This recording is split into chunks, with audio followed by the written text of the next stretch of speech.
Ayan Lods, dito ako ngayon nagsisiga dito sa aming bakuran sa bukid. Ayan, may mga ibon pa yun,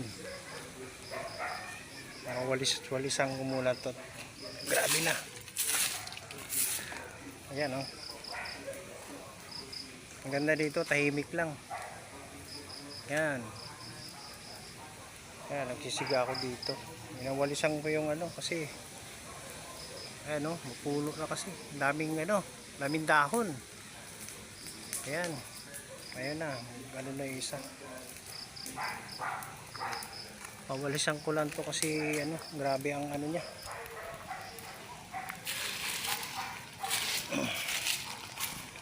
Yan dito sa amin, probinsya talaga.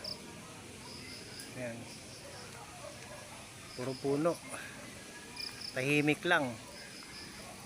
Ayan, tahimik lang dito. Sarap magpausok eh. Yung daming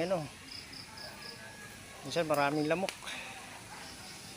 Ayan, winalisan ko yan. Yan doon. Yan, ganyan sa amin dito. Yan, puro puno yan.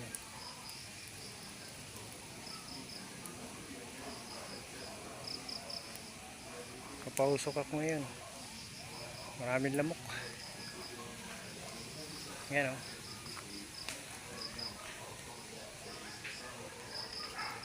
Nawalisan ko.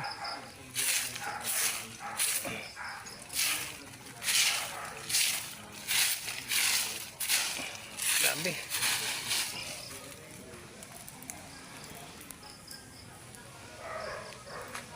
Yan siya o. May mga puno pa ng kawayan.